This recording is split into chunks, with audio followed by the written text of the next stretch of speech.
Madness Podcast! The best of the underground! Make madness your ritual!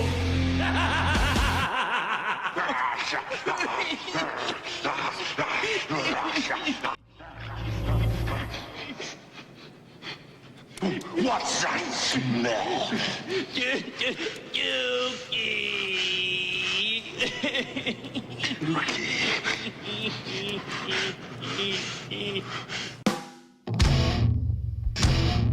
When you feel it running down your crack, you'll say it's no putting back. Feels like you gotta take a crap. You know there's no turning back.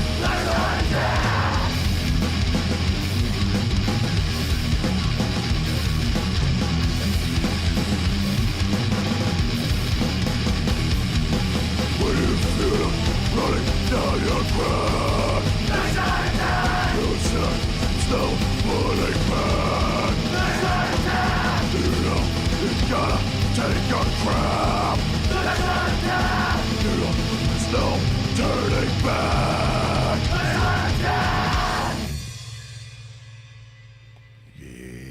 Yeah, what's going on there, folks? It is it's Friday, and you know, that's a really short song. Caught you by surprise. It did catch me by surprise, man. Hopefully everybody's doing good. It is Friday, and I hope you had a good week. The weather's getting all right. Today was nice and cool. I was happy about that. Fucking fat guy in a dark outfit wandering around the city in a fucking hot truck. Welcome and enjoy this podcast because it's going to be fun. Let me see here. I want to make sure I got everything going. All right, I might as well put the camera on. Oh, hey, do me a favor. Check out Lowbrow Saints Tattoo Collective. If you're looking to get some tattoo work done, check Lowbrow Saints out. They're over in South Minneapolis, 612-353-4755. If you got questions or you want to shoot them some art, maybe work on some stuff for you, lowbrowsaints@gmail.com. And get some tattoo work. Make yourself look cool. Or don't get tattoos and be even cooler. How about that? Too many people got tattoos nowadays. Oh, man. Everybody's got it. Your grandma's got one. You know what I'm saying? Like, I remember when we were kids, like, it was a thing. You know what I'm saying? Like, I got to see the fucking tattoo, dude. You know? My Tasmanian devil, brother. Right. Yeah, dude. Hell yeah. A snake and a skull. I got a fucking Grim Reaper. That was my first one. You know? Dude, that's sick, though. I'd love a Grim Reaper. Super cheesy, like old school one. It's all fucking faded pink now. You know what I mean? Dude, with like a dripping moon. I have a tribal. That's my number one. Yeah. That's your first one? Yeah. Which tribe? I don't know. I was 18 and I drew it myself. Dude, that's what I did too, man. I mean, I didn't draw that one, but when I turned 18, I was like, fuck it, we're going to get tattooed. Well, dude, it's funny you said, you know, your grandma gets tattoos now because, my grandma, she went to one of those microblading facilities where they do cosmetic tattooing, and she got her eyebrows tattooed so she doesn't have to pluck them or anything anymore. Yeah. And I was like, dude, grandma, you got a face tattoo. Like, you can straight up be about it. Like, dude, granny's got a face tattoo. That's brutal. I couldn't imagine getting my eyebrows tattooed. That'd suck. Yeah. If I had to get my eyebrows tattooed, I'd do the Rock. That's what I do, man. Just permanent people's eyebrows. That's right, dude. Just keep shaving it. Hell yeah. Every time, man. You know what I mean? Fuck it. So do me a favor, go around the table, tell me who you are and what you do in the band. All right. Well, I'm Tory, also known as Beef in King Goro, and I do guitar and vocals. Been at it for 11 years now. I think it's 11. Yeah. 11, yeah. 11, like June, I think. Goddamn. Damn, pushing up on 11 right soon, huh? Hello. I'm Colin, also known as Crowlin, and I'm the newest member. They asked me to play drums Halloween show 2 years ago. About, yeah. Yeah. So and I do vocals too, yelling about poop and other cool stuff. Nice. And thanks for having me, guys. Thanks for bringing me to these heights. I'm Paul, also known as BDP. I play bass and also do some vocals. Nice.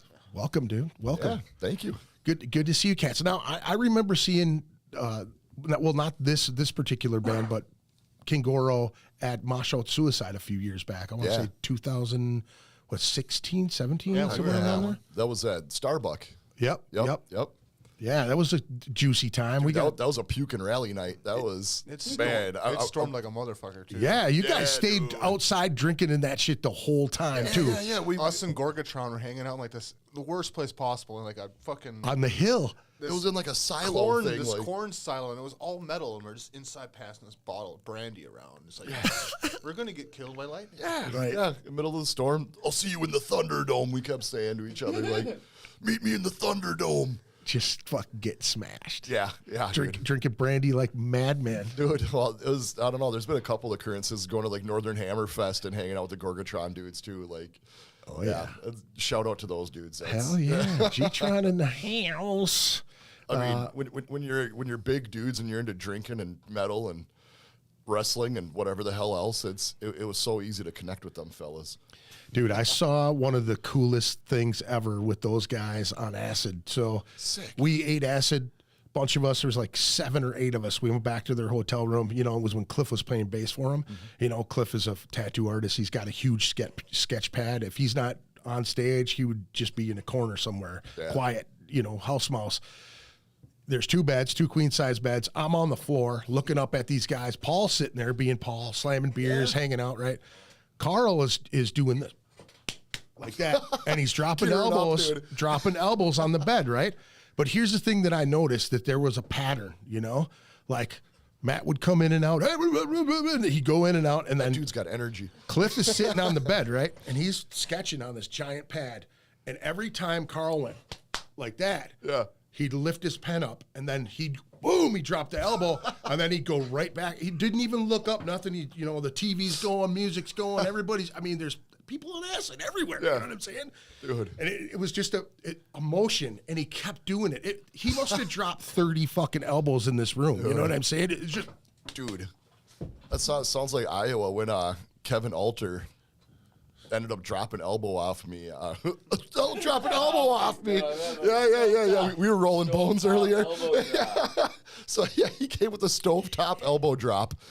Freaking, we started a wrestling match right in the middle of the kitchen of this dark mirror house in Des Moines.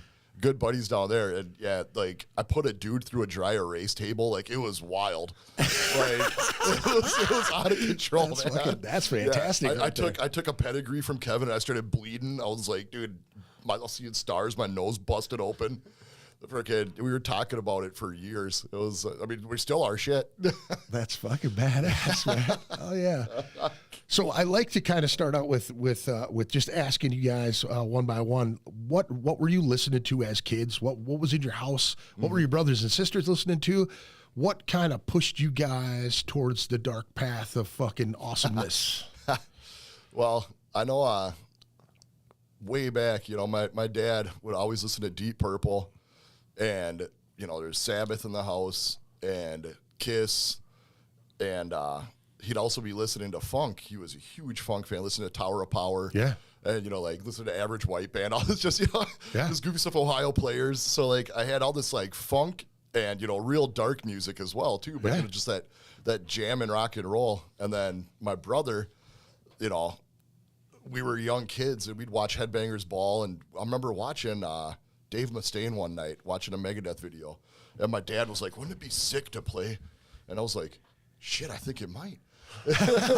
But then, my brothers listened to Slayer, Cannibal Corpse. And it was actually a picture, of me wearing this all Slayer gear when I was, 8 years old, holding up a perch at some resort that we were at. Damn. It was awesome. I started early. So you had a good push to that stuff, man. Yep. So I like the rock and funk. And then my brother came in with, Cannibal Corpse and Slayer and everything else, so it just kind of worked out. Fuck yeah, man. I always think that depending on what funk you're listening to, like Parliament and Funkadelic and all of that shit, it's so close to abstract almost. You know what I mean? It's very similar to me to metal for some odd reason, because they're so intermingled in that whole thing. It's psychedelic, rock and roll, funky shit. You know what I'm saying? So many hooks in that shit too. How about yourself, Mr. Lewis? Oh yeah. Oh yeah. Oh yeah. Music No. growing up there, buddy. Yeah. Oh, that's what we're talking about. Yeah, Okay. yeah. Sorry. We were playing basketball before this. I got a little. Yeah. So I don't know. I heard. I remember hearing Black Sabbath on the radio for the first time. Iron Man on 93X, and that just like blew my mind. But yeah, I kind of like heard System of a Down. Oh, or no, I remember in middle school, I was super into System of a Down and had to write like a book report about Serge Tankian and like cite references. Right. And we had a book in the library, Sounds of the Beast, the headbanging history of heavy metal, which just, encyclopedia went through all of it from like, pre-Sabbath, Nwam, black metal, death metal, all this stuff. And I just, soaked in all these bands. And so for me, it's always been just like the history and culture of it, which it's so weird to see how everything now is just like surpassed that. And now it's just like, oh, you got black metal in my technical prog. And, Right. Like we've run out of new genres. So we're just chopping up everything that's Just already putting here. everything together. Yeah. And it's fun. No, that's cool though, man. You know what I mean? Like the history of it is key because so much stuff is it's far away from it now. You know what I'm saying? There's, like you said, there's so many genres and things being mixed together. It feels like that old stuff where it all came from. Like you said, right from the very beginning, Sabbath on.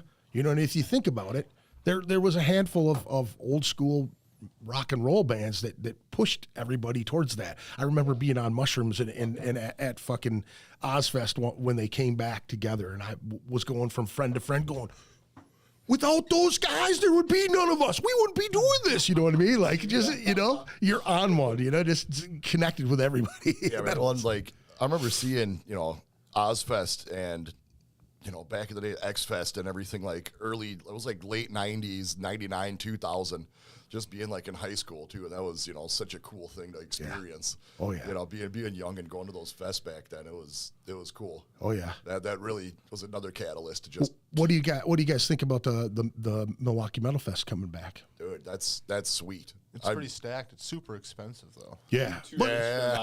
No, that's the thing. There was some other big festival that just popped up before Milwaukee Metal Fest, but there were a lot of people saying that same thing. And the one thought that I saw over and over again was, if you took 4 of those bands, how much would it be? It'd be like $50, $60, sometimes more, depending on where the fees are coming from. Yeah. Now you've got all of them.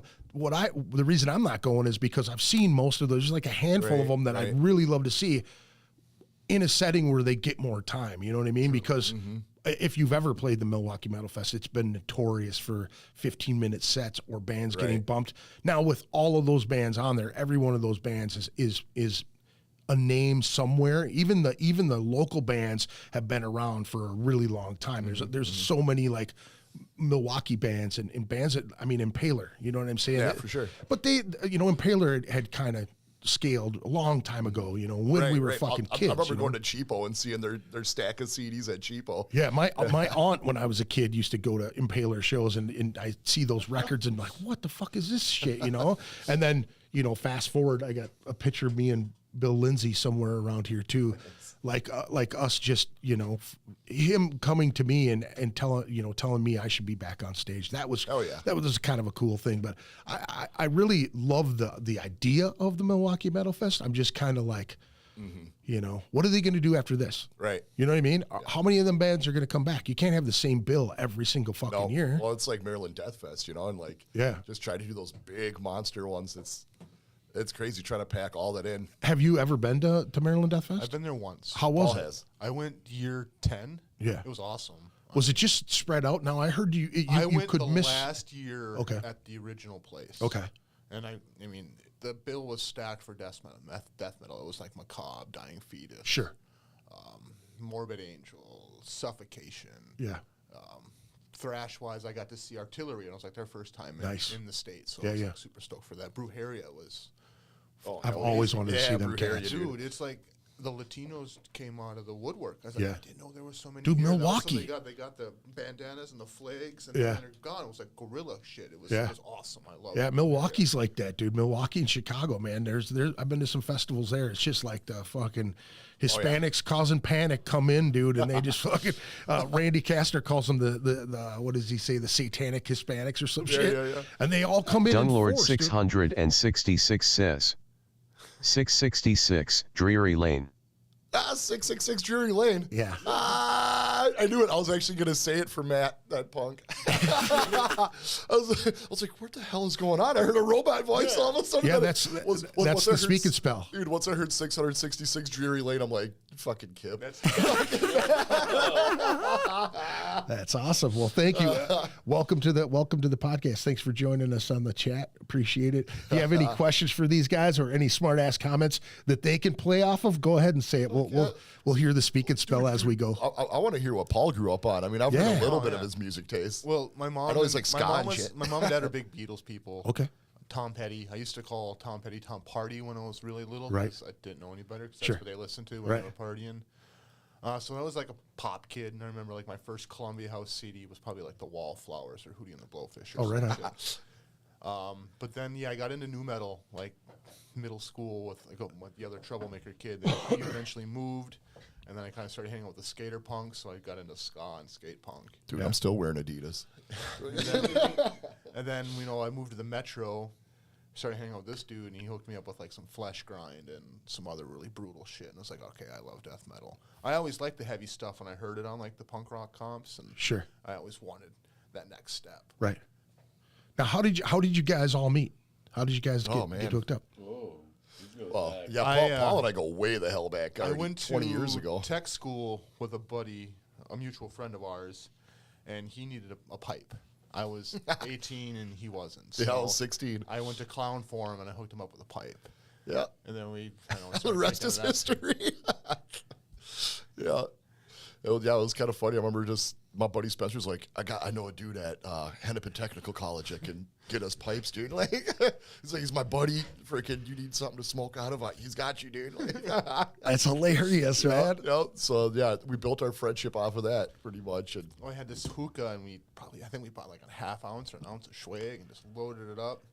And then we played You Don't Know Jack for who knows how long. until we fell asleep, until we woke up in the room later. Eyes just bleeding red. Just doing it. Now, how did you hook up with Colin? Now, Colin, you've been around for quite some time playing drums in different bands, correct? Yeah, well, to put it all the way back, we can go to the beginning. I had this band when I was in high school, based out of Circle Pines. Sure. Up there near Blaine. oh, yeah. Yep. Yep. Just south of Forest Lake. Yeah. Don't you know? But yeah, no. So I had a couple, the small clique of metalheads at that school, and we had a cool little basement high school band. Process of Eradication. They were sick. Yeah. So we played the Guerrilla Music show where you do like pay to play tickets at Station 4 and shit. But I think the first time I remember meeting these guys was playing at the Blue Nile off Cedar. And I remember that because I was like, I think 18? Yeah, it would have been 18. Yeah, I was still in high school, I think, or ALC at that point. Cheating on math tests for credit. Sorry, man. But yeah, so I met these dudes, and then I was asked over Facebook to play drums in Videosis because they had just parted ways with Tony Garfield. So I think I was 17 when we started talking, and then I turned 18, and then we actually started jamming. And then, and Videosis did that whole thing, playing locally, touring. But, we played with King Goro the night of the infamous stovetop elbow drop down in Des Moines at the Dark Mirror House. Right. And we've played together at Wasco's. We've been everywhere.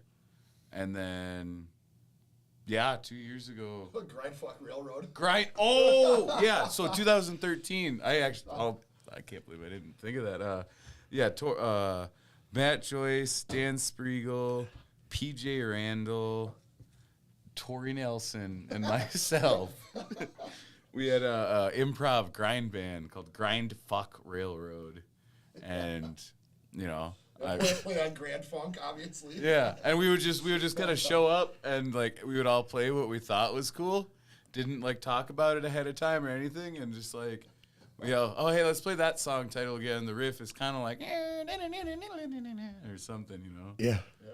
Fucking, we played a show at Big V's and Ben Crew from In Defense hopped up to do guest vocals for a few songs. That's awesome. But the way that you got into Goro is during COVID, Yeah. he lost his kind of the stagehand job. Sure. And I worked at an HVAC warehouse. So like, dude, we're always hiring. So he got in there, and then we would always just bullshit when you're not working. And Yeah. like, hey, think of this, and that. Then we kind of separated our ways with Christian. I was like, you want to come jam with us? Because Invidiosis was kind of on the hiatus at the Right. time, and Well, there's multiple projects going on from that too. Like a bunch of different bands spawned from Invidiosis too, right? Yeah. Matt's doing Rottenness. They're going out to Europe. Kevin's in Death Wish, touring with DRI like multiple times a year. Yeah. And they're getting out there. And I don't know what the other guys are doing, but yeah, you know, we stopped playing together. You know, COVID was rough, but Yeah. it was good. It was good to come out of it and have some chill, laid back friends, and we don't have to worry about passports or nothing. We're very low stress. Yeah, we meet up once or twice a month and to get ready for a show. You know, or like, hey, tonight we're just gonna write songs. And Tonight we just did a photo shoot instead. yeah, we're like, we didn't even go downstairs. We got these custom made basketball jerseys, and then had Kiri take pictures of us in front of a chain link fence. It's pretty sick. Nice. Did you guys dunk at all today? I mean, we couldn't get a hoop. oh, Dude, the Minneapolis Sparks were popping, dude. were you guys fucking going next? Hey, we got next. Yeah, no, man. we them guys talked got about next. doing that. Oh, We that's talked about just hilarious. busting in on the We court. were and being walking like, up "Hey." to one, and then like a little family came up, and I was like, we probably could just go, hey, can we have 5 minutes, please? But we were just like, no, let's go to another one. Yeah. Minnesota nice. Never found another one, so we went and took pictures on a rundown tennis court. That's awesome. That's awesome. You guys should have had tennis skirts on Dude. at the same time. Next time. So let me ask you this now. How did you get into playing your instrument, and how long you've been playing? Like, is it your first instrument? Like your initial start? Right. of So, music? you know, I did the whole band thing in elementary school, and I always liked the real low end stuff. So I wanted to play a tuba, but they were like, no child can hold a tuba. So I think that's too big. So they gave me a baritone horn, you know, the next biggest. So Yeah. I was playing the baritone horn in band in school. And then I hated reading music. So I would write like my own tablature, like doing guitar tabs basically for baritone horn. And then from there, it's actually kind of funny. It goes right back to that story where we saw Dave Mustaine on TV, and my dad was like, dude, wouldn't that be sick to play like that? You know, and I was like, I mean, I'm never going to play like Dave Mustaine, but whatever. But it was so sick because I asked, you know, for a guitar right after that. And I was, you know, started about 12, 13. And then I got the Slayer Decade of Aggression tab book.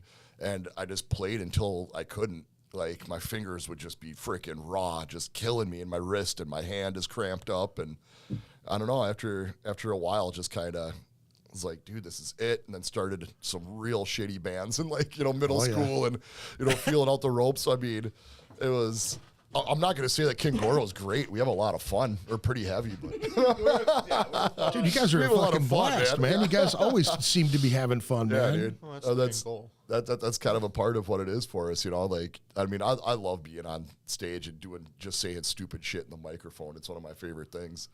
I mean, honestly, I wish I'd been a pro wrestler if I'd put more effort into it when I was younger. But Right, right. but yeah, guitar, and it started out as baritone horn and turned into guitar for me. Nice, nice. Well, so I'm gonna lose a lot of credibility here. I'm gonna apologize in advance, but yeah, probably about 2006, I found Job for a Cowboy on MySpace when Yeah. I didn't know the distinction between death metal and deathcore. Right. Forgive me. But, you know, the drummer is doing sick blast beats, and I was like, man, that would be really cool to do that. So, yeah, I just spent a year banging on pots and pans and pillows. Like, I got a pair of drumsticks for a year before I had a single drum, and my dad got me a little on clearance $100 first stack drum set from Walmart. Yes. And he got it in June, and my birthday's in like August, and I was just, you know, putzing around in the garage being a young boy, and I found this box with a drum set, and I was like, oh shit, I'm gonna just break this out and play it. I'm not waiting 2 months. Yeah. And then, yeah, you know, What did your folks say about that? You were supposed to find that? Or they just let you they were fucking... just, they're like, all right, he found the drums, you know, Excitement. Yeah. where they found me, and then, yeah, I really liked blast beats, so the I drums wanted found blast you. beats. Yeah, they found me. I just wanted to play blast beats and fast double bass. I started doing lessons right at the same time I started smoking weed. So I'd like hang out with the dudes after school and we'd get all blazed, and my mom would drop me off at the lesson dude's house, and I would just be baked out of my mind, and he's trying to like tell me about a paradiddle, and I'm like, Hey, look at man, I got a pair of diddles right here, man. yeah, but how do I Instead. apply this paradiddle you speak of to like a blast beat? Can I like double bass this? Is this a blast beat? Did he look at you like, what the fuck is a blast beat? He did. He's all doing... It inspired me to get into like Toto, Jeff Porcaro, and you know all the classic drummer's drummer kind of stuff. Yeah. But Adam CD I says, stopped doing bro, the Job for a Cowboy is dope. Great band. You did lose credibility. You gain a ton of points. But yeah, blast beats forever. 20 hours a day, blast beats. Don't stop playing blast beats. Hell yeah. How about you, pal? Oh, bass. I've been probably playing bass for 20 years. Yeah. Even though I'm as good as like a 1-year bass player. I mean, in high school, like, you know, just like I said, a couple of my punk rock buddies, we would just it was our excuse to go drink. Yeah. And there was times I didn't even put my bass in my hard case. Yeah. It'd just be just full of cans of beer. Right. And we'd go out to their little house in their yard, and that's Yeah. where we played, and we'd just drink beer. Yeah. And then, I don't know, did a couple other little high school bands, and then pretty much nothing until, like, you know, started hanging out with him. And Yeah. then when Mutagen started going out is when we started playing together, and that's when I picked it up again. Right. Adam CD says, you didn't lose credibility. My bad. My spelling sucks. My bad. Yeah, he said you didn't lose credibility for Job for a Cowboy. And it's a great band. That's what Adam said. He enjoys Job for a Cowboy. So. Good. Good, You can good. appreciate it. Yeah, you yeah, know? yeah. It's Hell like yeah. It's like a ultra light beer. Dude, I don't give a shit, man. I'll tell you right now, I love Creed. I ain't even gonna care about that. We love the Creed. Dude, yeah, I mean, like, we actually, dude, like, we actually talked about starting a Creed cover band, and it's gonna be like Fat Creed, so we're gonna call it Feed. Dude, That would be pretty awesome, yeah, actually. Feed, and we're gonna have Aaron Lott playing guitar. So Aaron Lott from Rat Enhancer. There you go. I mean, it's been talked about, and We tried to organize a practice Yeah. or two, but they always just kind of fell through. Are you fucking serious? Yeah, dude, we're getting together. dude, he's got a UV vodka guitar for it. It's fucking ridiculous, dude. That's fantastic. I wonder where the hell he got that. I don't know, but it's sick as shit. You've seen it? Yeah, I've seen him play it. Oh, that's I think it's like a fucking flying V too. It's absurd. Yeah, that's pretty sick. Colin, don't feel ashamed of Job for a Cowboy. Everyone's got their gateway bands. You know, you gotta have something to get you. Got blast beats. Yeah, yeah. I mean, Dude, it's a stepping stone, man. I used to listen to like Primer 55, dude. Like, watch these fuckers jump when I get loose. When we get too drunk, we usually end up listening to a lot of new metal. a lot of shit that you guys were just throwing around as kids or whatever. Yeah. But like when I got the X Games soundtrack and discovered Korn, you know, like Blind was on there. Like I was like, dude, what is this? Like, Yeah. It's funny because I was already into like Slayer and Cannibal Corpse and shit. And then like I still thought it was sick. Like I was already into like some real heavy shit, but then like Korn was like, whoa, what is this? Dude, it just incorporated like some of my favorite shit. I always loved R&B and rap and things like that. So it kind of had that swing to it. You know what I mean? And it was like, I think Korn was one of those gateways for me as far as like just that style of music. It just came together well. But there was like bands like Mordred. There were bands like, early Faith No More type shit where it had a kind of I don't know, even Chili Peppers had that weird funk feel to it, you know what I mean? And then it just kept getting heavier. So once it got like right to the borderline, I was already into death metal, but I was like, wow, this is kind of cool. You know what I mean? It's still kind of catchy, still kind of poppy. Dude, I was watching that Woodstock documentary when it was that disaster one. Oh, yeah. You know, where it's just messed up, but it was like so sick to look at that crowd when Korn was playing. And you know, like, are you ready? And it hits the like whole it's just fucking place is like going nuts. hundreds of thousands of people like moving like a freaking wave. It was like, I bet nobody felt that energy like that ever again. I actually just got like a chill thinking about it, man. I'm gonna start getting hard nipples or something. Like shit. Yeah, man, that was one of those deals. Let me see here. I wrote down a whole bunch of shit. We kind of talked about the deterioration thing. Deterioration says, Tory, what restaurant can I get your currently ranked number 67 cheeseburger at? Number 67? Shit. Oh, man, that's a ways down. I'd say number 67. Fuck. That's a tough one, man. Top 5 is easy. Holy shit, 67. I'd say... Culver's, yeah. It's funny. I talk mad shit about Culver's. That's an unpopular opinion. And it's an unpopular opinion. So, yeah, fuck Culver's. Yeah, dude. So, fuck Culver's. Fuck that cheeseburger. All right. Tell me why fuck Culver's. You got to break into it. Every time I've ever ate at Culver's, I feel sick as hell. Like, there's just something about it, dude. If I want to feel sick after eating, I'm going to fucking White Castle. Right. I grew up on that shit, dude. If I want a gut bomb, I'm eating the Castle. Right. Like, Culver's. Beers and overrated. Castle. Go together, man. I'd rather have Freddy's over Culver's. I agree with you. Freddy's fucking, they're the shit. First time I went to a Freddy's was weird because it's like almost the same thing as Culver's, but it's red. Yeah. And they got the custard, they got the burgers. Yeah. And it's not blue, it's red. It's like, what the fuck? It's like the Bizarro. They got the sauce, though. They got the sauce that the other place doesn't. Yep. Culver's is kind of hit or miss for me. I'm not a huge fan. I've heard good shit, you know, like other shit's good. I've heard their cod dinner is good, surprisingly. I don't know, man. I don't really think about going to a fast food joint for cod, but you know. Number 67. Yeah. Jim, how the hell did you come up with 67? What was it, Jim or Joe that's saying that shit? Yeah. That's hilarious. 67, man. It made me think too. That fucked my head up. So what is the scale at? Where do you stay in the top 5? Do you really go that far down? You know, no, I don't know about all that. I've got the top 5, then I've got a lot of honorable mentions, you know. Like I run my own burger group on Facebook. So it's Big Beef's Burger Buds. That shit's a lot of fun. And dude, you don't fuck around either. You get a burger like a few times a week. I see that mostly, shit. Yeah, well, dude, it's kind of fucked up, man. Like I've got bad blood pressure and cholesterol and shit. Like we're getting older. Yeah. But I got this obligation to my group. Dude, this obligation. That's where I saw you last time was at Quick Trip making a fucking burger, dude. I'm sure. I was like, dude, how's the burger? You're like, you know, if you do it right, it's pretty fucking good. We're at Quick Trip, dude. Hey, Quick Trip has got legit gas station food, dude. So Quick Trip is higher up than Culver's. Fuck, probably. In my book, I'm gonna probably. Paul lives right by a Quick Trip. He's a veteran, dude. Yeah, I love Quick Trip. What's your favorite meal at Quick Trip? Well, now that I eat healthy, I eat like a rabbit. Yeah. I always get the salads and the boiled eggs. Yeah. But like that heat rack when I was fucking I get like 3 things off there. Whatever's the deal of the day, like grilled cheese for 99 cents. Yep. Or I'll smash the hell out of those things.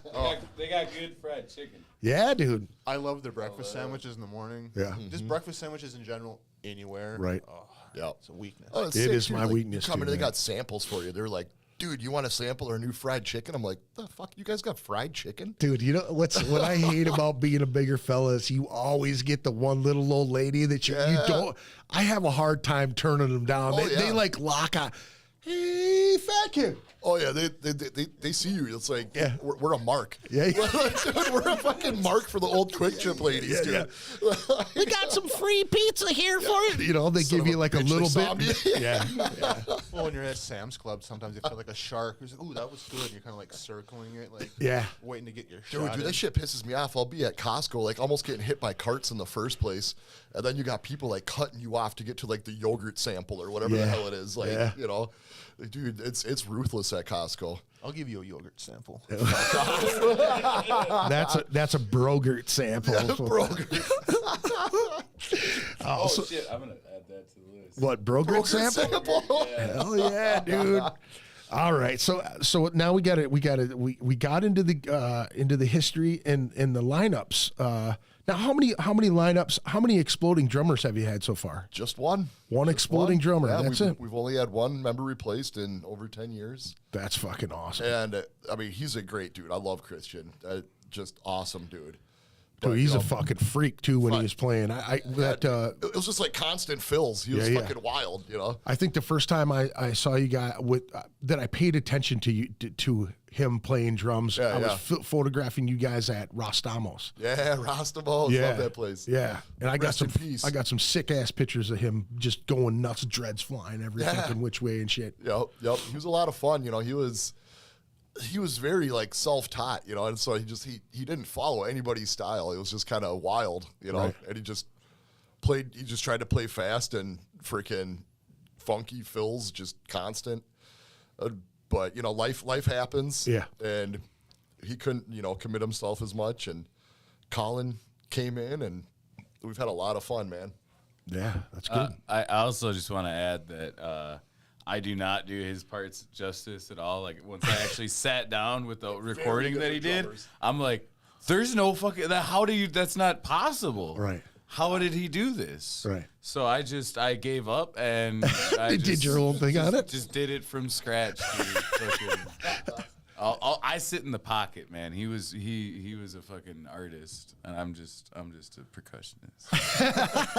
Fuck that. Some of these new songs have been so much fun and heavy, dude. It's our style has definitely changed from it. Like we're almost like fucking groove and rock and roll with blast beats now. New metal with blast beats. There you go. New fucking metal with blast beats. That's the future. That's heavy, dude. I'll That's be starting fucking doing fun. them vocal harmonies soon. That's fantastic right there. Now I want to hear the story about the infamous juice jug. Oh, dude, the juice. He's a juice. So how did that all start? Now I heard a story that you guys would do these house shows and it would go around the entire fucking place. Oh yeah. We seen people get dragged out of basements and shit after chugging on the juice. It's no joke.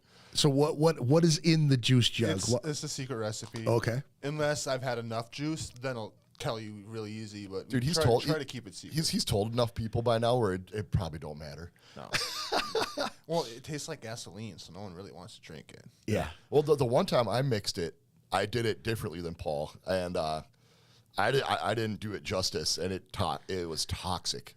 Like, it was probably the only time, because, you know, we used to play that Black Mirror house in Iowa all the time. Or that Black Mirror. Dark Mirror.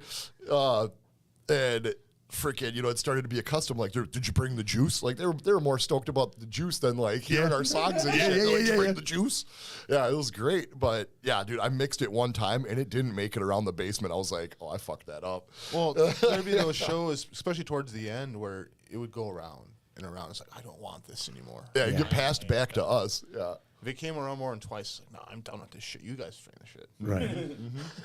But it's two different kinds of booze. Just two?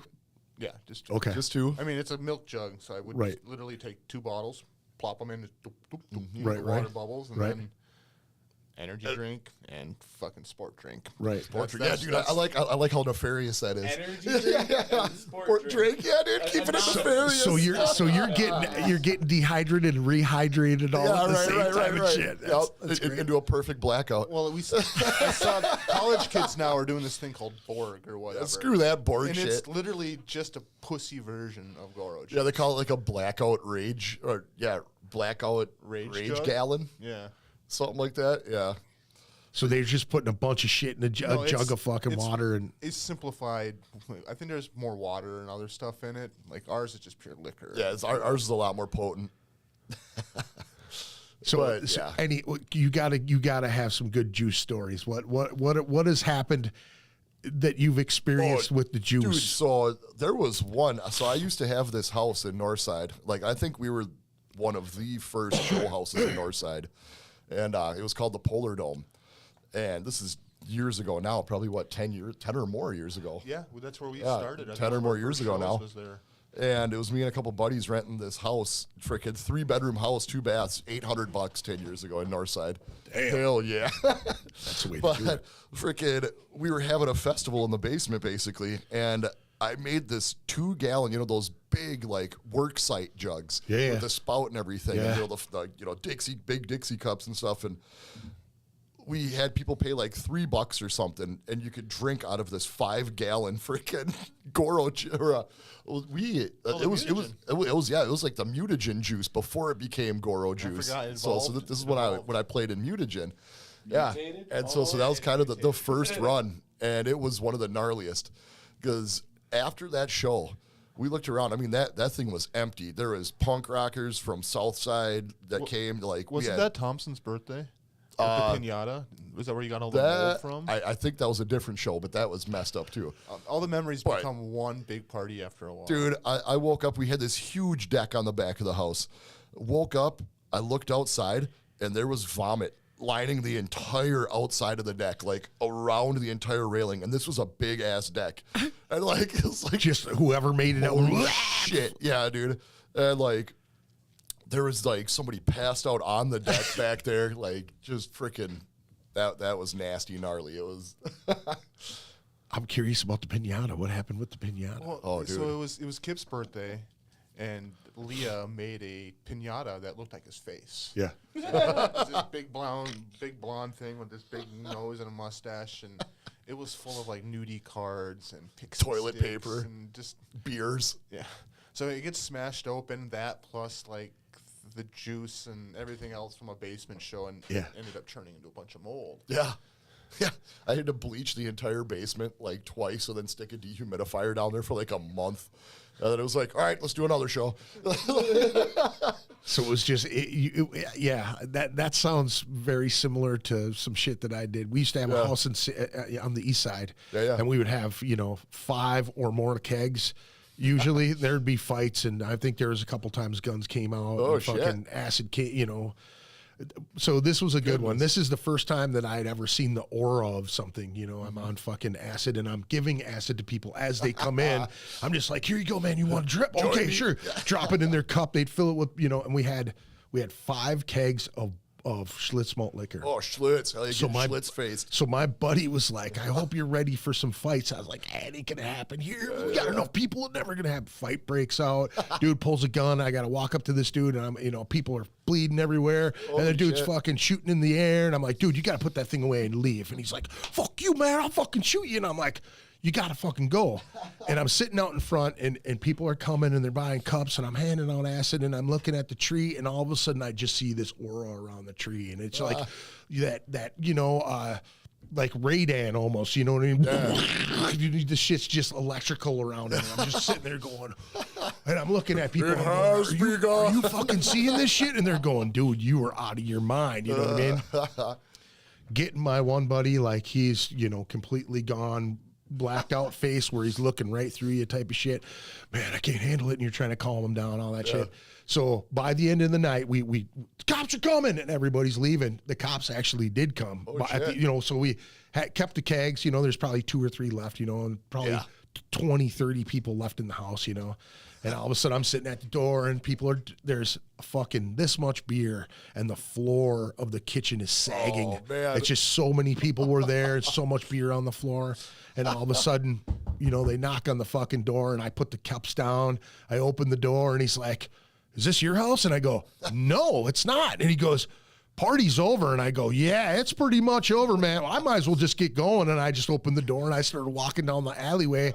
And, you know, I hear cop dogs and there's sirens and fucking lights everywhere, you know, and I'm tripping and it's a tunnel. And I'm just walking down this black fucking thing going, I'm getting away from the cops. I go to this fucking cafe and I sit down and I'm looking at the stirring the Coca-Cola with the bubbles. And dude, I'm out of my fucking mind, you know. But I call my buddy on the phone and I go, dude, what's going on? Open the door right now. It's the police, you know. And he opens the door and he's like, dude, we're getting arrested right now. And you just hear the cop go, whose drugs are those on the table? And he's like, is this your house? And he's like, yeah, this is my house. And he's like, party's fucking over. Everybody get out. You know what I mean? He's going, I'm going to jail. I'm going to jail. He's freaking out. And I'm like, okay, man, have fun. And I hang up the phone and I just sat there in this cafe just out of my mind. Like 2 hours later, I go back and everybody's still partying. And whatever. Why the fuck did you leave us here? You didn't tell us the cops were here. And I was like, I was too fucking freaked out. I had to get the hell out of here. You know what I'm saying? Yeah. That's not a situation you want. The acid saved you. Yeah. I was panicked. I had to get the fuck out of there. Dude, you know, I'm in the hood too, so it was just chaos. Yep. You know, walking down an alley on acid and you just hear everybody's dogs going off and their fucking, there's you know, their spotlights and shit are going, oh my God, that was a nightmare. Dude, and you're seeing your own shadow and you're looking over and you're seeing the Bigfoot, you know, the silhouette of Bigfoot in the fucking, it's good shit. The street lights look like they're going. Yeah, bending and shit. Oh, yeah. Oh, dude. It's like they're not on, and then where you are, they're on. And Yeah. I remember one of like Alice in Wonderland. Dude, I remember one of your old apartments, Paul. I climbed a retaining wall and then like looked to the left. And it was like the sun is to the left. And you're just like, what the fuck does that mean?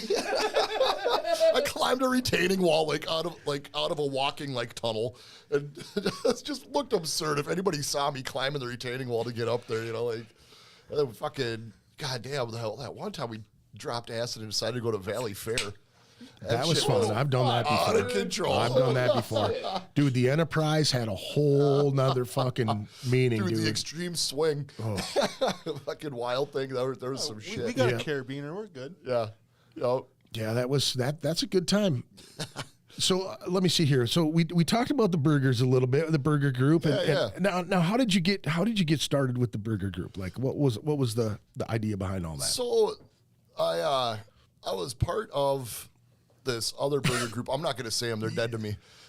No, but you can talk shit because that was the greatest thing ever. You're like, dude, I just got kicked out of a fucking burger group for actually talking about a fucking burger. Dude, like for talking about burgers, I was pissed at people for sharing fucking fast food all the time. I was like, share some mom and pop shops, motherfuckers. I want to know about the hot burger spots, not fucking Culver's again. Right. Oh, that's part of where my hatred came from. Doesn't it go back even further when eating like a big fella? Yeah. Eating like a big fella, yeah. So I knew a bunch of people from Texas, and they had a group. And, yeah, we would go back and forth about just being fat, basically. Like, it wasn't even, like, necessarily burgers, but it started there. Everyone just food porn. You're Yeah. like, I'm eating this today, and it'd be just, Yep. So, yeah, those cunts over at MSP Burgers was the next one. Yeah, I'm going to say it. Fuck them. They're not listening. Yeah, I know, right? Yeah, then fuck them anyway, right? And, yeah, I got secretly kicked out by an admin for talking shit about Culver's. I was like, well, screw that. And then me and this other dumbass that was from this pizza group fucking started up Twin City Burger Bums, and I kept getting fucking booted off of Facebook, so he took me off of admin because he's like, well, you can't run the group if you're fucking constantly in Facebook Dunglord jail. 666 says, Culver's for life. Oh, fuck off. We're going to go eat at Culver's one day. I know we will. I'm gonna hilarious. Yeah, dude. I'll do it. I'll just watch, dude. You're gonna get kicked off of Facebook just for talking shit about that on my show. That'll be I'm hilarious. gonna get kicked out of Culver's. I'm gonna go into Culver's and get fucking booted, dude. Dude, there's gonna just 86. Yeah, dude, 86. They're gonna see my picture. Fucking do not serve this man. Do not serve this man. They're all at the door and shit. Dude. You just see all the 15-year-old kids go. It's like the FBI list you see at the post office. Like they got my ass up there on the fucking Culver's. No buggers for you. Yeah, that son of a bitch is a known fucking burger felon. Yep. He's fucking, yeah, I like how you got 86 from Gringos, and you were going, you went there for like 5 more years, and one of the servers like, hey, did you know you're on the 86th wall? And you're like, fuck, what? that's not an easy task. At Gringos? Yeah. Really? Did Lyle kick you out of there? No, well, it was like it was like my 22nd birthday or something, and just hammered. I started playing Mercy with one of my brother's friends, and we got so into it, like neither of us wanted to lose, and we're just shit can wasted, fucking going back and forth, just an epic battle. And I don't really remember it, but we ended up smacking a security camera off the wall. We were so into our game of Mercy, and I guess they felt, that I was 86 after that, which I don't blame them. I mean, We always drank on the gringo side, and Lyle or Jeremy was always working. Yeah. And they never gave a fuck. yeah, we hung out with Jeremy Yeah. a lot. Yeah. Yeah, that place was fucking fun, man. Rest in peace, another great institution Yeah. that's no longer with us. Yeah. Yep. Yeah, what is it now? A high rise or a parking lot or some shit? It's a high Mortimer's rise, isn't is it? still there, but where Gringos was, it's just apartments. Yeah. Go figure. There's something in between though, isn't there? Before the apartment, there's like another little business or some shit there, like No, it's just Mort's apartments, and then the the co-op wedge or or something. whatever, Okay, yeah. Okay. I remember the co-op being that spot just being a parking lot between there to Dude, the wedge. it's crazy where they'll fit a freaking apartment building now. Yeah. The Dude, company it's I work with nuts. built that building, built that whole fucking deal. It was just horrible to see that shit, man, and have to deliver tools and shit there all the yeah. time. I'm Oh, like, man, I got so fucked up in that place. Dude. God damn. Yep. I mean, it keeps me employed. That's cool. But it sucks to see it happen. But Yeah. being a tradesman, it's Yeah. like, well, at least I know I got work. But goddamn, another one. Yeah, right. Damn, another one. Yeah, the Broadway pizza on Broadway there, right Yeah. under the bridge, right there. Yeah, We yeah. built that whole building, and when they took the train car out of there, I was just right. oh Yeah, man, over off of like West River Parkway. dude, and, I yeah. fucking saw that train car since I was like fucking know. 9, That 8 or was 9 or some sweet. shit. Yep. I'm And I old used as to go to fuck, that dude. You know, Broadway go pizza in Go to Crystal, Lower the Town, go by Palace. Station 4, and it's Oh, like a yeah. fucking optometrist. Yeah, I haven't even Dude, been. down there, Rostamos is a dude. fucking medical building now. Pissing me off. Blue Nile's the grassy lot. Man, Oh, look at how old we are. I know. Reminiscing about Shit that doesn't exist. Yeah, right. Dude, I still bum out about the Mirage. Right there at Yeah. 26 there. That was so much fun. Did you guys ever go on any shows there? Where you guys? I heard all about it. I never ever made it to a Mirage show, but just hearing old stories about it and Yeah, everything. I think that was at the Mirage right there. That carcass show, pitch shifter. Yeah, that was Mirage, yep. McRomas. yep 94. 94. That's my fucking birth year, dude. I was born in 94. I always kind of wondered like how old you actually were. That's how old. Born in 94, 94. You can't put a number on that. You just say born in 94. We get to celebrate your 30th next year. Shit. Yeah, I was the high school kid hanging out with everyone. Right, you right. know? Yep. Fuck. Yeah, dude, that time flies, man. I know. Holy I'm shit. starting to feel like the old guy at the shows. I remember like going around moshing and seeing the old dudes and being like, "Why aren't they in the fucking pit?" Yeah. You're all whipped up and young Yeah. and shit. And now I'm like, I'm not going to the fucking pit. Yeah, but then you look at Mosher Dan, and Yeah, dude, he hits me, and I'm like, dude, I'm too old for that shit. He Dude. goes, I'm fucking older than you Dude, are. Like, that's one of motherfucker. our new songs, man. What? Fucking Mosher Mosher Dan? Dan. Yeah, Nice. Yeah, that's recorded. That's all ready to No go. shit? Yeah, yeah. Oh, immortalized Yeah, Mosher yeah. Dan, So- dude. and of course, he's at every show. Yeah. So, dude, he just starts tearing it up when that song goes. It's Yeah. it's super fucking thrashy. Yeah. Yeah. Yeah, we have 4 new tracks coming on a split with the Trots. I don't know when that's going to be done, but Nice. Shattered Dreams Productions. Yeah, dude. Trots. Shattered Dreams. It's got Jim and Joe from Deterioration, Kip, Ben, Kip and Ben from Plagued Insanity. So they got a sick band, and I don't know if they got any tracks done. Do y'all got any tracks done? I know you're listening. Well, no, we were stoked that Jim was able to get one ready for us today for this. Yes, man. We've never heard it, man. That's fantastic. That's kind of one of those things, man. You guys are coming out the box without even hearing the shit. Dude, yeah. We were like, dude, we're gonna bring it to It's this fun. podcast for the first fucking run. We're I've like, listened. It's fun. sick. It's fun. It's fun. All right, so so now with the burger stuff, like, are you? So your group, like, are you trying to hip everybody to all the good burger spots, or is it? Basically, that's what it is, and it's like, not worrying about, talking shit or giving a good review and just being expressive. Like Rocky from Goro, that dude kills me. Yeah. Dude, fucking, he writes the best reviews on that thing. Like, he was writing reviews from Greece.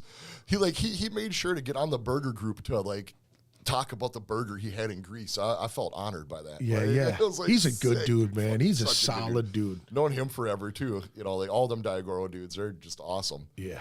But basically it's about having fun. Nobody's gonna if you say something stupid or whatever, I mean, I'm the only one running it now. I'm on a power trip. I ain't got no I'm fucking booting moderators, people no other now. admins. Yeah, this is my shit. Yeah. But yeah, dude, That's the best way to do it, though, fuck yeah, man. man. Have fun with it and just give honest, good reviews on burgers. Turn people on to other good burgers like the 328. That's fucking phenomenal in St. Paul Park. Fucking Station 6 burger food truck. They move around. Fucking any of the Burger Dive locations. Like, there's so much good shit out there. Like St. Dinette and St. Paul. There's a lot of good St. Paul shit. Fucking, I mean, you know, I live Right now, what's your top 5 right shit, now? man.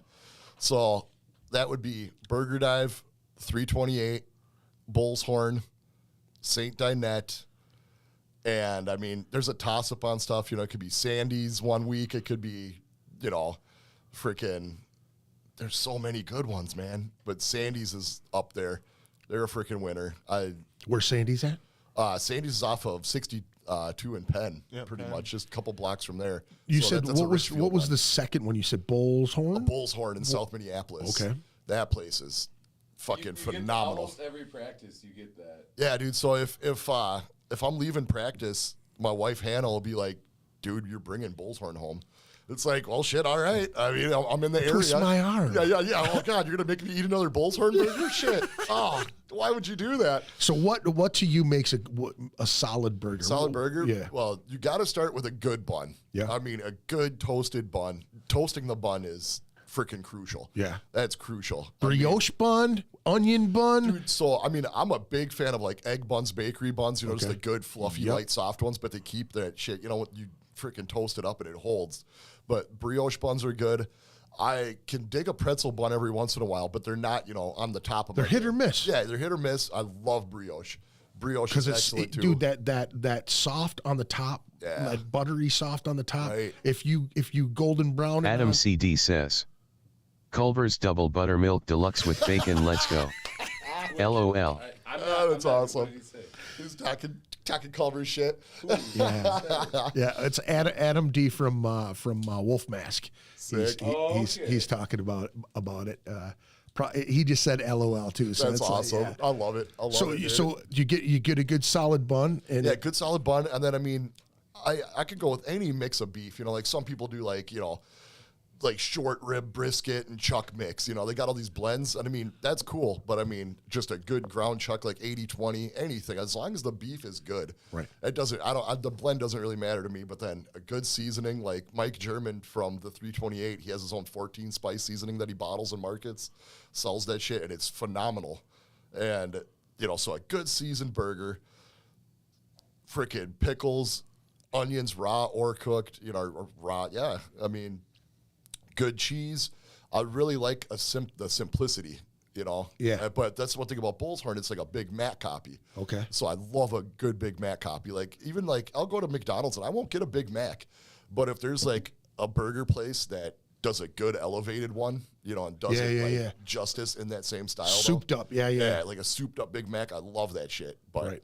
I mean, good cheese, good beef, good toasted bun. I mean, Now, it's pretty simple. What really. would what would be your favorite cheese on the burger if you had like straight up American? Okay. I am I traditional. used to be down with the crazy stuff, but now that just the way American melts with the grease of the beef, there's something special about that combination. Yeah. right. Yep. And American has become one of my go-tos for burgers. Or if like, you know, like, Deterioration says, my favorite buns are Paul's buns. I knew it. favorite buns or Paul's buns. Toasty. Nice. You have nice toasted buns, bro. That's good, man. That's good. Always toasted. Them boys are looking to eat your burger. From the back. Yeah, dude. Pickles and everything. Special sauce. Are we going back to the Brogert talk, or is that what the deal there? Straight up. Get the Brogert in there too, man. Why not? Okay, you know that's hilarious. Dude. That's hilarious. Paul's buns are his favorite. That's dude. fantastic. I love it. Oh, dude, but like one good thing too, if you get a good sear on the burger, if it's smashed or, you know, a little bit thicker even. I mean, I love a good smash burger that meat skirts and gets crispy on the edges and shit. Just love that. But even if it's a thicker burger, if you get that sear, just that little bit of char, that little crispiness, man, that texture goes a freaking mile. Yeah. There's something about I feel that. passionate talking about it right No, now. you should be. That's good. That's big fellas like food, man. I can feel the body heat starting to come out, radiating. It, man. I see your hair He's gonna get a standing up burger and on the shit. way home now. Honestly, yeah. I want a fucking burger now. Dude, I had me a Thanks, chuck guys. wagon on the way here. I love those things too, man. I'll fucking chuck wagon up, man. Chuck wagon. That's something that my mom used to give me from SA back in when I was a little kid, dude. She'd microwave one of those, and I'd be smashing one of those back from grandma's house. Dude. Chuck wagons were the shit. Dunglord 666 says, I could go for some froyo right about now. Froyo, save it and freeze it. Yesterday we went to Texas Roadhouse and ate like animals. Yeah. And then we were like, we should get some ice cream, but the Dairy Queen there was closed, so I popped this cherry on berry cherry. Yeah. Popped his berry cherry. First time Jim and Kip had frozen yogurt. Like, what do we do? He's like, you take the bowl. I've never had frozen yogurt. Go fill your shit up. Yeah. So it was just a bowl full of candy. Yeah. It was awesome. Yeah. Some good mixtures in there though too, man. My kid would fucking beg me for that shit. I'm like, Deterioration Joe says, I ate a chuck wagon earlier today. Fuck yeah, brother. Solidarity. yeah, That's dude. what's up. Yeah. Hell yeah, dude. Dude, that you know, like Jim, Joe, and I had talked about starting up another band, and we had some couple names going around. But dude, Chuck Wagon would be a fucking sweet band name. Fuck yeah, dude. We are Chuck Wagon. But what you got to do, you know how the fucking Spreewell spinners, dude. Yeah. You got to put like Chuck Billy in one and like fucking Chuck Shoulder in the other one, or like all the cool Chucks. Dude, you know what I mean? They're all in a wagon. Yeah. Dude, it's the Chuck Wagon. That's fucking the radio flyer full of fucking. dude. That would be sick, man. You know what I mean? You just have one of the guys like Dude. pulling this wagon and Right, all these right. Chucks coming out Or of dude, it. just full of Chuck beef. Shit. There you go, dude. Dude, I'm gonna fill a radio flyer full of Chuck beef and call it the fucking Chuck Wagon. There you go. All right. Oh, fucking A, dude. Dude, Yes. we should make the Chuck Wagon EP and Yeah. freaking. For those who aren't aware, we're writing our next full length album right now on this podcast. Well, let's get some of the, can we have a couple of the gems you got going? Colin, get on it, man. You got the master let's list. do it. I'm the secretary of King Goro. I manage He our sends tracks. I manage Sandals. our database of Yeah. material because I record all the shit at our practices. Adam CD says, wash down that chuck wagon with dinner fago. Oh, hell Family. yeah. What? Dude, I freaking Let's love go. Faygo. Dinner ba- Din- Faygo. Faygo rips, dude. He heard the very end of it. He just said, whoop, whoop. That's fucking awesome, dude. Yeah, dude. You know, much love. Okay, guys. All right, let's bring it down a little bit. Let's get serious. Serious. Oh, there's a fucking typo in here. This sucks. Our written ones that we actually have the music for. Sticky Icky Nicky P. Oh, wait, you got to talk into the mic. I got. Oh, okay. Yeah, Sticky Icky Nicky P. Those were two dudes that sold weed to me. Yeah. Selling all their weed to me. Those are the lyrics, actually. We just- Sticky Icky yeah. Nicky P selling all their weed to me. That was some dudes I knew in high school that sold me all their weed. Nice. Stepping in human shit. There you go. Violently baked. Wait, hold on. Wait, now those are two different. Yeah, that's two different ones. Right? Stepping in human shit, violently baked. Yeah. Cause yeah, you gotta violently like. I'm just so high. I'm just gonna murder these fucking chips. Yeah, I'm murder just- these chips, dude. Fucking- That's fucking top notch right there, dude. Hell yeah. Hell yeah. Oh yeah. Yeah. So we got those. We've made the songs. It'll be coming. Yeah, I can't say when, but it'll come eventually. And then yeah. So here's our new concepts we're working on. Monster truck nuts. Because, you know, I mean, truck nuts, but what if it was on a monster truck and, like... They'd have to be dude, like huge. beach ball size nuts. Yeah, I'm huge. not bragging or anything, but, you know, I got... Yeah, this boy's got a set on him. yeah, man. Fucking Haas. You gotta pay homage.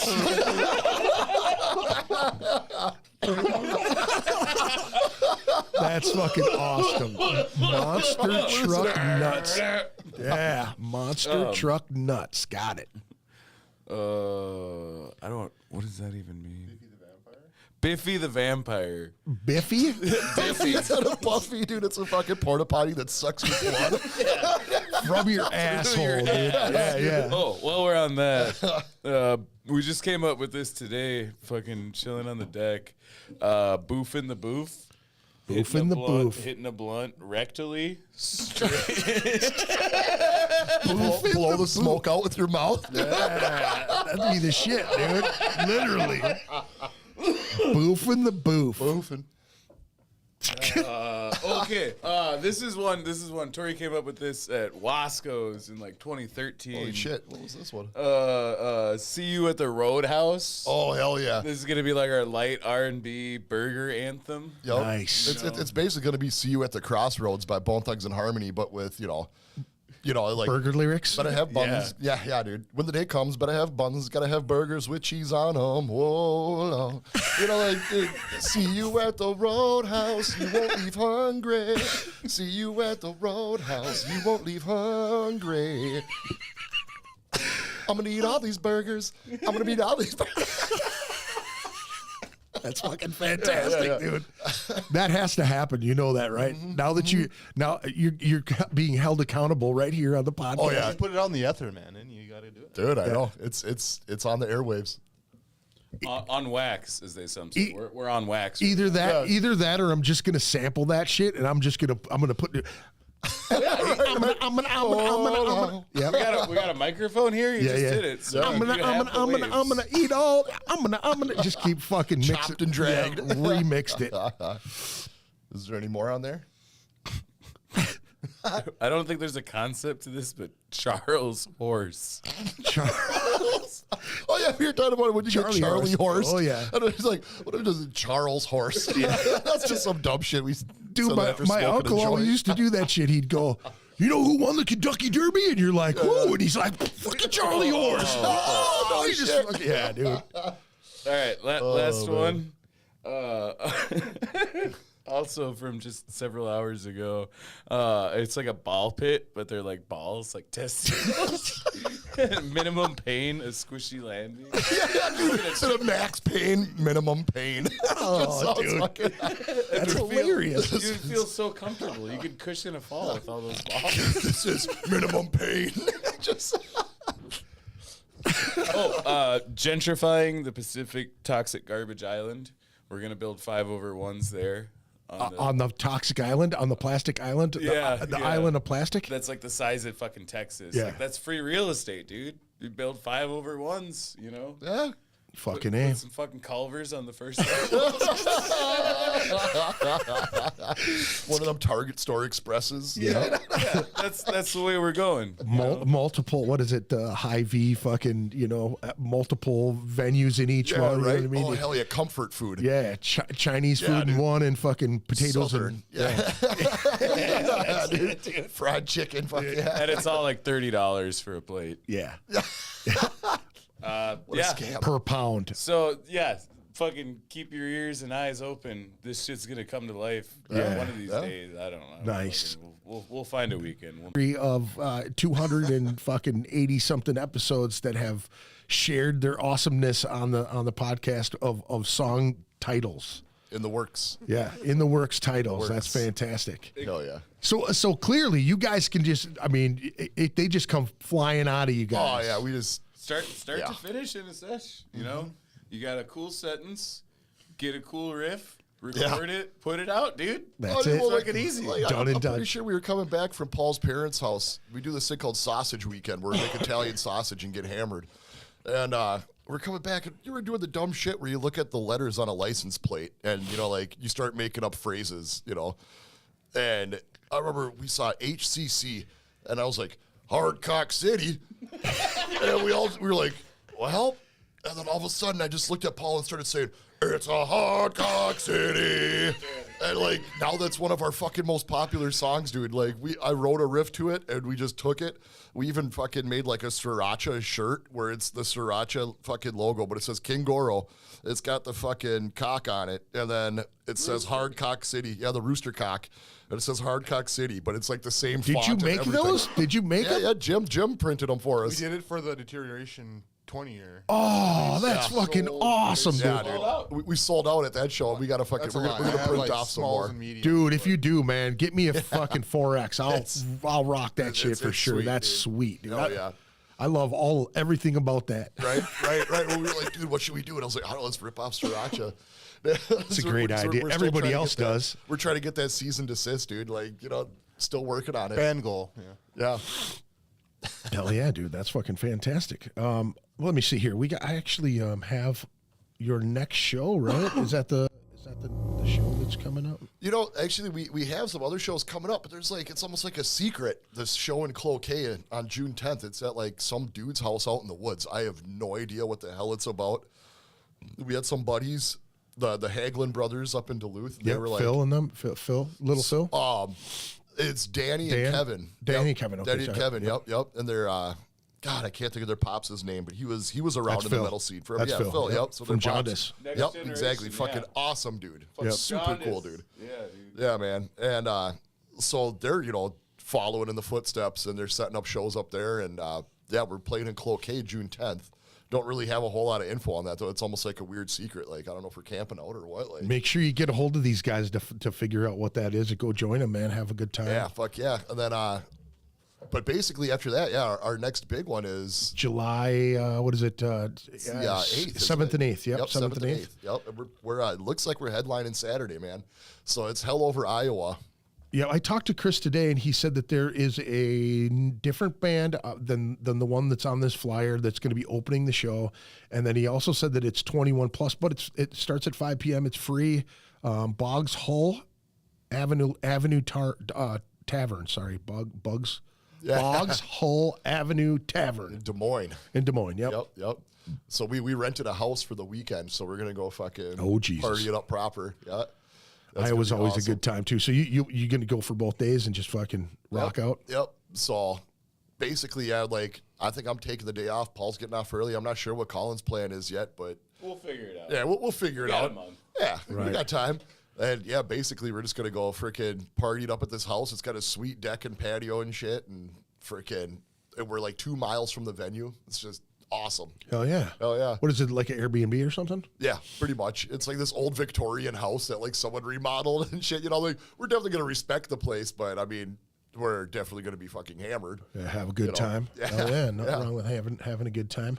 Nice, clean drunk. Yeah. Moonshine. Actually, I'm just gonna say, I'm on the NA beers right now. It's fucking great. Yeah? Oh, yeah. This shit's fucking cheaper than Hams, and you don't have a hangover. So what made you decide? I know that you guys like to party. You guys all like to have beers and enjoy yourselves. What made you decide to do it? I mean, was it a conscious decision of just saying I'm gonna cut back? Are you done for a while? Are you done for good? Are you just fucking enjoying it right now? And Well, the thing is that life kind of sucks a lot of times. Yeah. And that makes you want to drink. And if it happens every day, it just turns into hell, and then nothing's fun. right, So, but I still love drinking beer. right. You know, like I was partying. Garen of Dark Beer came up from Iowa. We were hanging out, and I think I slammed like 16 of these, and we were still just hanging out, goofing and laughing and having a great time. And you know, because I don't want to piss people off. Right. You know? Yeah. Did you find yourself doing that a lot when you're getting buzzed up or what? Yeah, I go hard. Yeah. You know, I'll you know, do a Nolan Weber speed hole and take down 8 beers in an hour, and it's unsustainable. Yeah. Trying to look out for the future. Yeah. So, NA beer, man, it's really fun to drink. That's like the shit too. I mean, like Paul and I will still party ourselves into a doozy, but we're not gonna fucking give him any shit for wanting to be that way. It's whatever, dude. Yeah. Maybe I'll break Well, like, that we support you, man. If that's the best thing for your health, and you know, That's true. That's physical, true homies whatever, too, dude. man. That's true homies too. You know what I yeah. mean? Like you gotta. I think that's the best part about having true friends is that you like to see them do well no matter Yeah, what. right. Doesn't fucking matter if they're drinking. Right. He's still drinking with you. Well, fuck He's just yeah. not getting We're- fucking. we're He's too still old. gonna be silly with you. Yeah, you know what I we're mean? too old for that shit anyway now to fucking Yeah. start trying to burn a bridge over, Like, come on. Right. So hell yeah. Yeah, there's a Power to you. lot of people in the music scene that have been doing that as of late, man. Just kind of taking a break, or Right. Oh shit. Well, even my wife and I, like during pandemic, like I was home from work for a month, when the shit first hit, and like she was, working from home, and all of a sudden I'm like, holy shit, I'm getting drunk damn near every night, like whoa. Like, I was able to slow it down and it was fine, but there is those times when you just like step back and you're like, shit. Oh yeah. Like, goddamn. Yeah, I was only doing it like one night on the weekends, but I would fucking go hard, dude. You know what I mean? I'm sitting there by myself with a bottle of fucking bourbon and fucking drinking a 12-pack. Well, like we were talking about, before we were doing the podcast, it's like, I was talking about the, couple years I was in deterioration, like, I fucking love you dudes, but man, that shit was bad for my health. I still love you. And Jim, Joe, and I still fucking party hard as shit. Yeah. But, whoo, them 2 years. Goddamn. Now I talked about the night that you were at Rostamos. Now this is one of the last Is that the one when I went over the fucking stage? Dude, that was the fucking coolest, craziest thing that I had seen in a lot. Dude, you had those fucking the Nike high tops on. Yeah. And those basketball shoes on the edges, they have that hard fucking plastic. Right. And dude, you hit the stage like you were coming. It's my turn to sing. You grabbed that mic, dude, and your foot. I was sitting there taking pictures.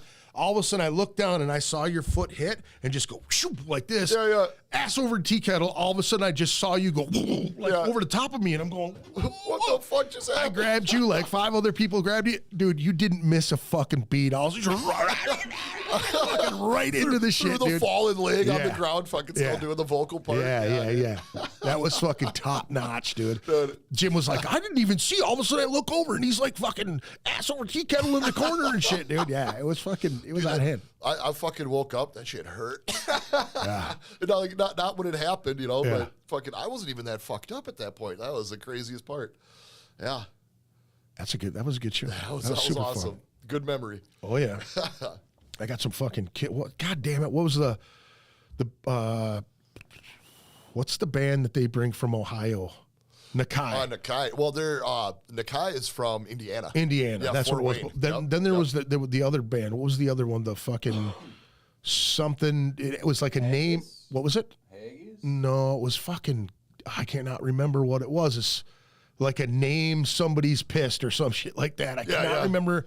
Martha had a. Oh, Martha has a limp wrist. Yeah, dude, those guys fucking slayed. Yeah, that dude. fucking vocalist was having a Dude, blast. those guys are a lot of fun too. Yeah, fucking Mellow Harsher from Wisconsin come up every once in a while. Yeah. Goddamn, those dudes are fun. And those dudes came up for the Deterioration 20th show. That was all of us playing that and seeing some of my homies from around the country and shit that I played with, Nakai, Girth, Burt Bacharach, all those dudes. It was like so fucking sick. That's a hell of a party, I bet. Dude, it was a lot of fun.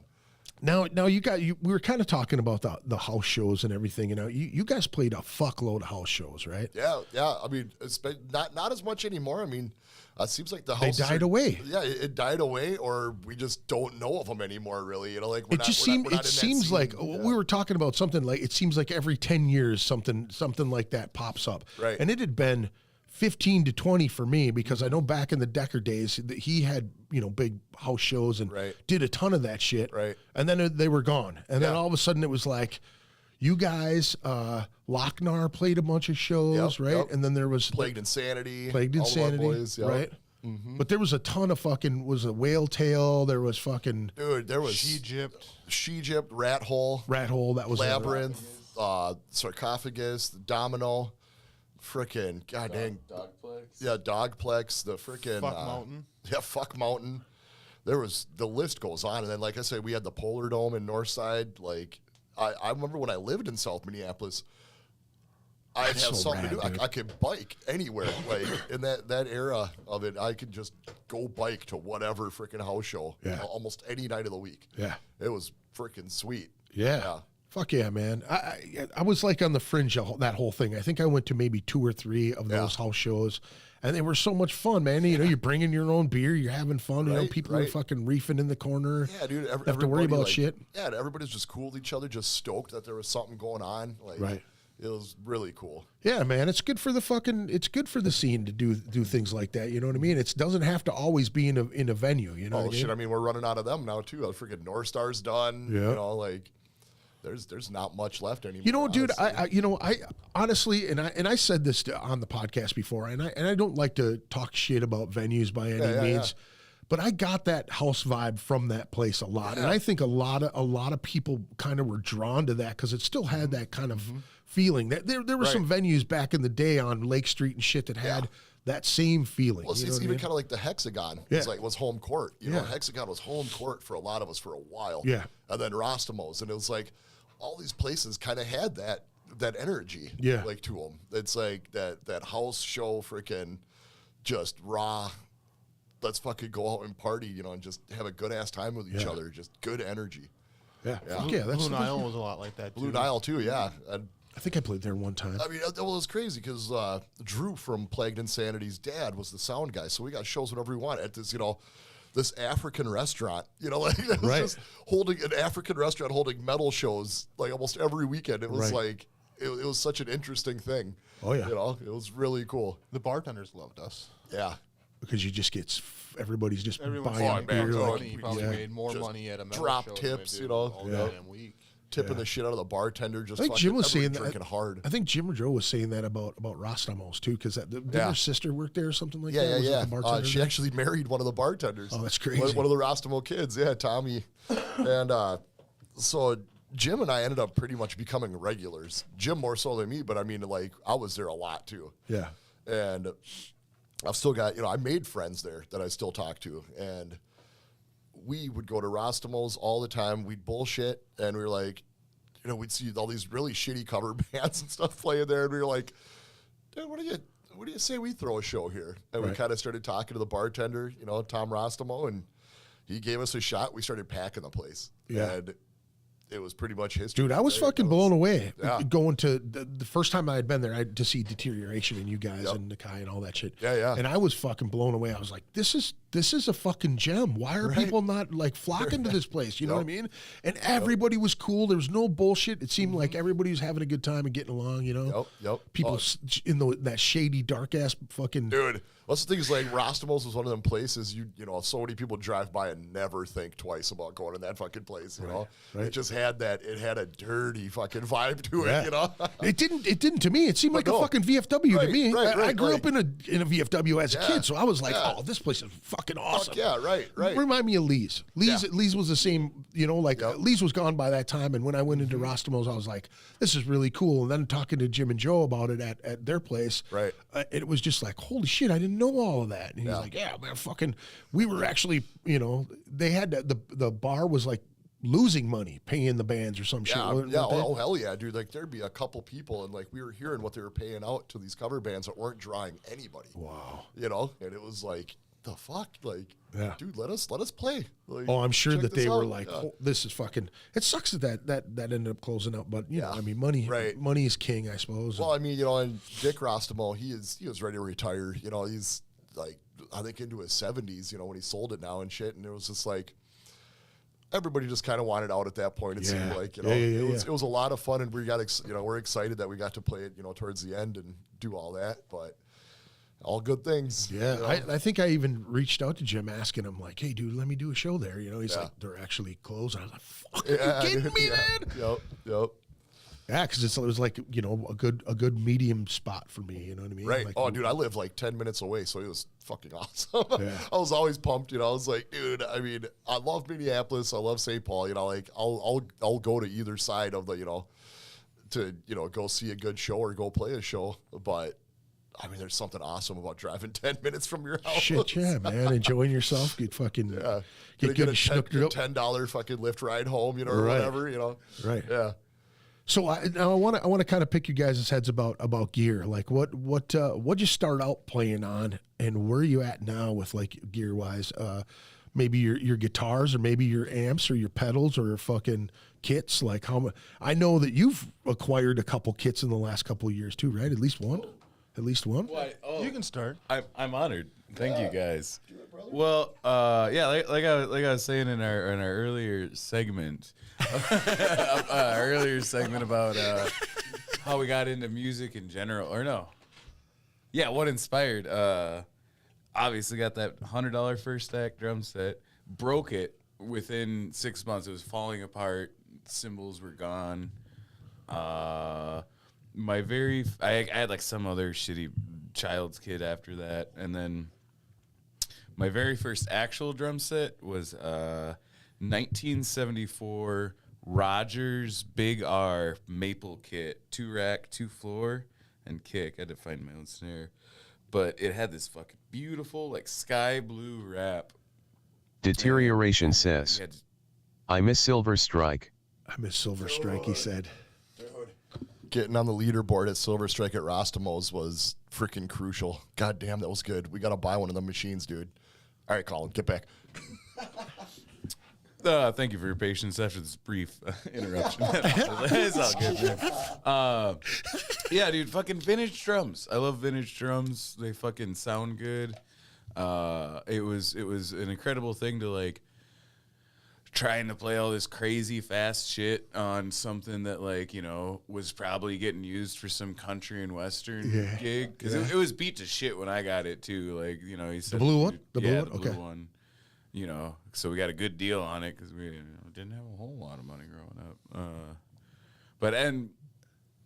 Yeah, that's the best and most expensive kit I've ever had. And, you know, fucking Pearl Export after that, cymbals, pedals, and shit. I'm always cheap. I want to find, like, some dickhead in the suburbs selling something and they don't know what it's worth, so I can get, like, a cool double pedal for, like, $100. Yeah. It's like 300. What am I going to do with this thing? I don't even know anybody who plays this shit. And then it's like, you know. The U.S., we have so much used music equipment. It's insane if the deals you can find. Yeah. If you're patient. You know what I mean? That's the thing. If you're like you want a kit and you're not really looking for a kit, that's like the best time to look, because when you're really looking, you can't find a fucking thing because you're, you know, particular about this, or you know what I mean? What kind of snare comes with that? Oh, it's you know, fucking American Bandstand fucking light or some dumb shit. You know what I mean? Like, or like the best thing is if you look for cymbal, but like spell it like CIMBOL. Yeah. Like if you look for typos in the name, then you know they're undercutting that shit. you just fucking yeah. Yeah. Thanks, Nolan Weber, for that tip. You're forever a gem in my eye. That's fucking awesome. That's a really good idea. What are you playing on now? You just got it. Yeah, so, okay, fucking working with Paul, got that big warehouse money now, finally. Well, and, like, you know, past pre-COVID, you know, and we were, Invid was fucking touring all the time, going overseas. We did, like, 22 different countries in 5 years, and made nothing, you know. That's fucking, you know, all out of pocket. You're paying for the experience and, you know, getting your hotels and beers and transportation covered, but no one's in metal for the money. Right. So after, you know, finally having some time that I don't have that huge expense, I had money for gear because I'd always been playing on the cheapest shit. So I got Trick Pro 1V Bigfoot double kick pedal, direct drive, machine milled, aircraft grade aluminum, and they play like a fucking dream. Oh, I love those pedals. I'm finally getting. Hearing you talk about it. I'm finally getting good at drums, man. It was kind of sexy, wasn't it, dude? He was like, "Oh yeah, fucking machine." Oh yeah, dude. I this is the thing, is you were saying it, and I was feeling what you were saying, but Paul's face, he was just like, dude, he's looking at you, and like when you said the machine aluminum, he went like that. You know what I mean? I don't know if you guys can see that he was just. He's like, fuck yeah, dude. It just gave him the tickle or something. I don't know, man. It's beautiful. And Maybe it's a little like, stiff, you know. I've been looking at these pedals for like 8 years. I'm like, oh, fuck, never be able to afford these. And like, to finally get that and achieve that, it's like, oh, so fun. And now I also like play the least that I ever have in my life. So it's a balance. And then, yeah, I also just got a fucking big red double bass kit, fucking 3-rack tom, 2-floor, 2 22-inch kick drums. Fat Daddies, yeah. right? That's a pretty good size one, right? Red, yeah, that's the B. Good oomph. Nice But- oomph to it. Pump and dump. I still need to get new heads because there's so many drums, and the fucking new heads for it are like $500. So I'm it's like saving my up for it's the like new my heads. car. Like right before winter, I'll buy 2 tires and then I'll move the ones in the back to the front. Yeah, that's So basically. you're 'Cause just it's like, if they don't break, you technically don't ever have to change a drum head. Right. I think the longest I ever got on a set of drum heads was like 5 years. yeah. 'Cause, Dude, you know there's drummers just going, oh, are you kidding me? Listening to that. Dude, you're totally missing the... Yeah, my fundamentals off. Who gives a shit? Yeah. I'm playing drums. I'll teach you how to paradiddle through a blast beat, bitch. Yeah. Basically. Also, that's all I got. You know. All right. Some good symbols I got on good deals. Thanks for sharing. All right. and with that, I passed. All right, there you go. I definitely of can't Colin. go into the details Colin does, but when I was like 17, I bought a used bass. It was an Epiphone J bass, probably. And I had that for a few years until I sold it because I just wasn't using it. And then when we started Goro, I think I was using one of your 4 strings. Yeah, I think so. And then when I started buying my own gear, it was all like Craigslist or Facebook Market. Sure. Like, you snipe those good deals. So I got a 5-string Ibanez, I think it's the X800. And I rocked that for a long time. And then I found a Washburn. I don't even know which model it is. But then I'm still playing the Washburn. That's the white one you have? It's the wood grain. Okay. And then I have probably more cabs now than I've ever would need. But I rocked this garbage Galleon Kruger for a long time. And it had like a blown out, one of the subs was blown out and it rattled against the cage, but that was just kind of like a good tone at The the time. sound. Yeah. The basement show fucking. It's like I like nasty. that garbage, that distortion you couldn't get from anything else. Yeah. But now I'm rocking a Carbon. Was that a 16 or an 18? I don't remember. That's an 18. Yeah. Big ass Nice woofer. fucking low end on that shit. Yeah. I've been really digging Carbon lately. Yeah. Yeah. And then I got a Mark IV head, pretty simple. It's like I plugged No, this your head here. looks fine. Yeah. That's a big ass head. It is. I have a hard time finding hats. Dude, I can fucking use your dimples for cereal, dude. Like, big ass. Get through all that hair. Yeah. That's pretty much it for my shit. Yeah. Well, I mean, my shit started, like I talked about earlier when I was, 12, 13. I went to the local New Hope Music and they had the custom combos, whereas just a custom guitar with the custom little like 8-inch speaker, it was probably like 15 watt, combo. Sure. Started on one of them and basically, I went through the phases. I got, a BC Rich Bronze Warlock. Like, so many people have had that thing in some point of their life, Yeah. Even if they weren't playing it, it was a freaking wall ornament, decoration. Just because it's so pointy. Yeah. This is one of them iconic ones with the coffin case. Yeah. Fuck yeah. But then, I started playing Ibanez and just fell in love with them. Then I started playing Jackson, fell in love with them. And now, honestly, ESP is my favorite. That's my shit. And, the first half stack I ever got was a crate combo, or, it was a crate head with a crate 4x12, like the lowest, shittiest crate you could get. It hardly pushed, but it was awesome. It was the first, half stack I had, and it was just so sick, 100 watts. But it's kind of funny because now, after trying all these different amps and everything, I've reverted back to crate. Like similar to Jim, I play off of either a crate Excalibur or a crate Shockwave. It's 350 watt solid state head, and I play out of a B52 400 Dunglord watt 666 says, "No shirts in the pool house." Partying in Jim's pool house. Fucking, you got to take your shirt off, brother. But back to the other shit. I started building shit now. Like, I've got a 300 watt 2x12 with Eminent Swamp Things. Like, I kind of started getting into doing like the wiring and building and all that shit. And so my rig at home is that with a 200 watt Randall cabinet out of the Shockwave. And I play at like 1.5 in my basement. Damn. It's fucked up.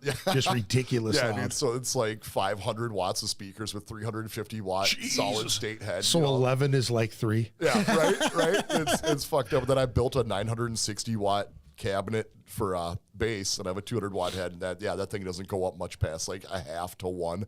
Damn. Yeah, but right now, I play I can't remember what Ibanez RG it is, but it's got a nice flat black finish, and it's got the 8185 EMG active setup.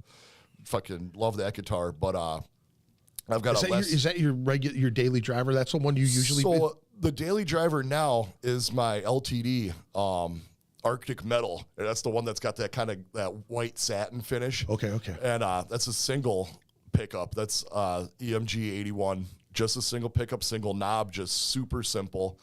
Fucking one active humbucker. I love it. That thing's G-Tron style. Yeah, dude. Fucking Paul plays that type of shit, don't he? Yep. And then I have an LTD. God, I can't remember. It's like an MB5, I think, 5-string bass. So I'm a big fan of the ESP and LTD shit. Nice. Yeah, That's good quality shit, man. yeah, it's A awesome. lot of people talk about that shit. A lot of people play that stuff, ESP and all that shit. Hell yeah, man. That's fucking fantastic. So now you guys are going to be doing a split with which band now again? Trots. The Trots. And this is going to be coming out pretty soon, or like I don't know. It's kind together? of up to them, since we recorded with Jim, and he mixed and mastered everything, and we're still working on getting some of our tracks shored up and everything. But I don't know, whenever them boys are ready. But if not, I'm sure we'll probably do at least an EP out of it or whatever. Sure. We got 4 solid tracks recorded. So And you guys are releasing it on their label, on Jim's yeah, label? so we're gonna do Shattered Dreams Productions. Yep. Better Dreams production. Yeah, Shattered Dreams. Yeah, family. Yeah, whoop, whoop. But yeah, that's the plan. No matter what format, or if we do the split or not, or however it comes out, it is a Shattered Dreams product. Now you guys, and I was going to get to this earlier, but you guys are huge wrestling fans as well, Fuck right? yeah. Oh, yeah. Oh yeah. Now you guys still rock wrestling all the time too? We Still watch like it? to do a thing called Ham and Slam, Okay. where we hang out on like a Saturday. Tory's a grill master, so we have some sort of meat. Yeah. And then we watched like 3 pay-per-views. Oh, nice. Yeah. We mix these oranges where it's Rockstar Orangeade energy drink, and we'll mix that with vodka and just make a pitcher at a time, and freaking chug half lowball glasses and freaking watch wrestling, slam our oranges, freaking. We're also a big fan of the local stuff too. Oh, So really? like when First Wrestling, we go to like at least one WrestlePalooza a year. That's stuff they do at First Avenue? They still do them Yeah, at First that's- Avenue? That's an awesome party. Yeah, that's usually a sellout crowd. It's a good time. And Eric Cannon brings in some pretty good like indie guys that are pretty big named. Mm-hmm. And then we have our friend Kelsey. She's from Des Moines, and she's active on the indie circuit. So every time she's in town, we go to the matches. Nice. Yeah. So you just get a bunch of fucking crazy headbangers just fucking filing into that place. hell yeah. Is there a good group of you guys that go? There's usually at least 3 of us. 3 to 4. Yeah. Nice. Yep. So we try, get more people out there, but it's just freaking fun. Dude, I haven't been to a wrestling match in fucking forever. Yeah. Dude. If there's one coming up, man, let me know. I'll come with you fuckers, man. Dude, well, I usually throw a WrestleMania party. Fucking Jim fucking did the Deterioration 20th on fucking WrestleMania. I love you, but what the fuck? How dare you? How dare you? You son of a bitch. Yeah, right? That's a fucking my homeboy. I gotta watch the replay. Yeah, dude. Now, Well, like- if you're a fucking wrestling fan and, Yeah. and someone comes to the show who like was watching half of it and said, Right. "Dude, did you hear about what?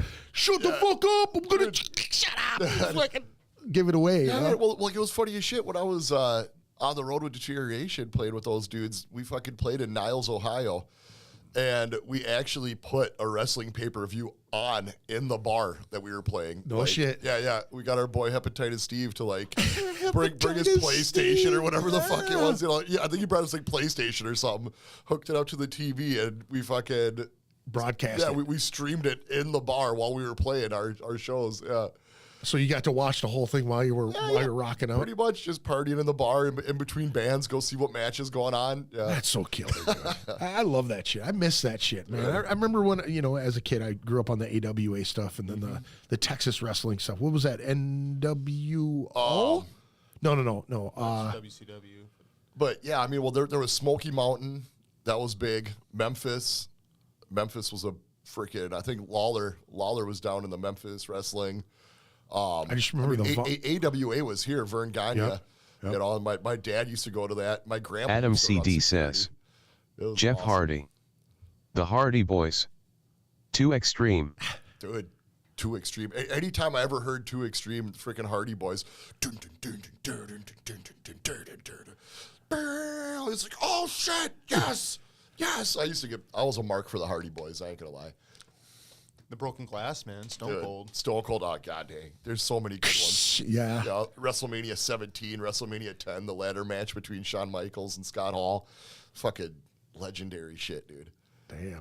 That's going back there a little Oh man, well, bit, too. dude, there was a great one. So there's a memory from when I was a kid, and I went to Anarchy Rules 2000 at the Roy Wilkins, or was it 99 or 2000? I think it was Anarchy Rules 2000, and Jerry Lynn won the championship, and it was fucking awesome. But at the time, New Jack was my favorite wrestler. I was just so to New Jack. He'd come out with his cart or garbage, fucking barrel just full of weapons and now, shit. is that the dude who actually did kill somebody?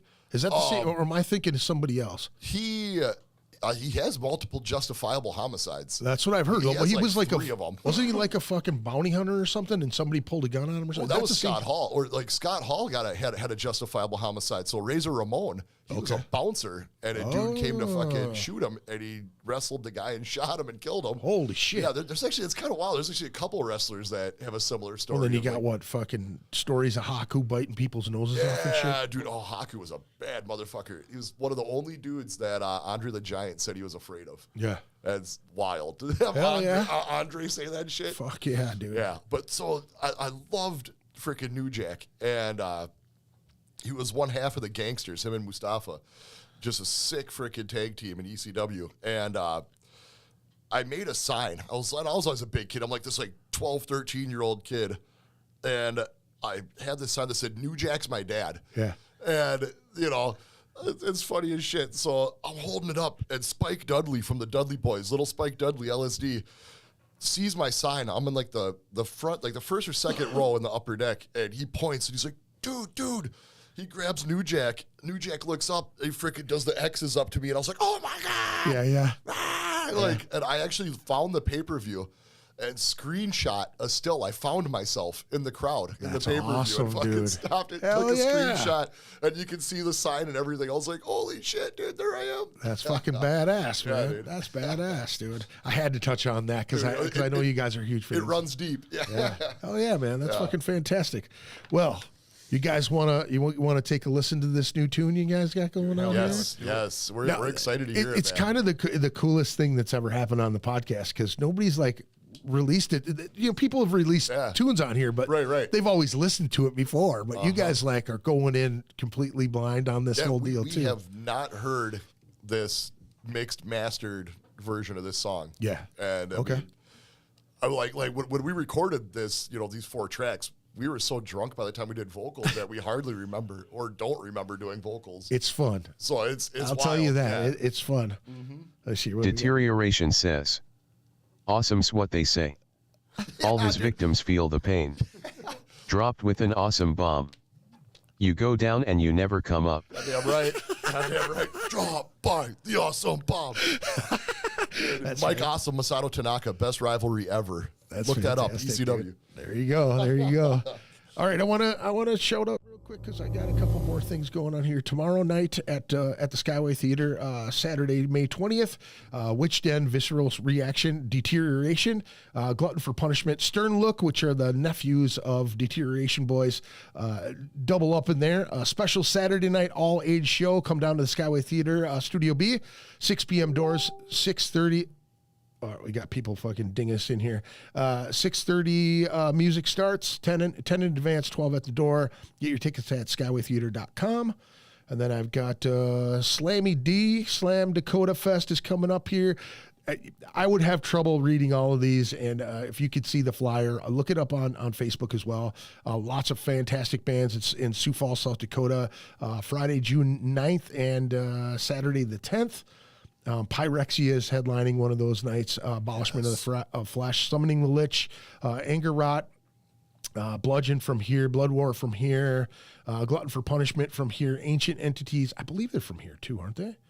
Pursuit is from Fargo. Poon Tickler, they were fucking a blast the last time I saw them as some Poon Tickler. They were fun. So go check out some Slammy D. That is, again, June 9th and 10th at in Sioux Falls at Biggs Bar.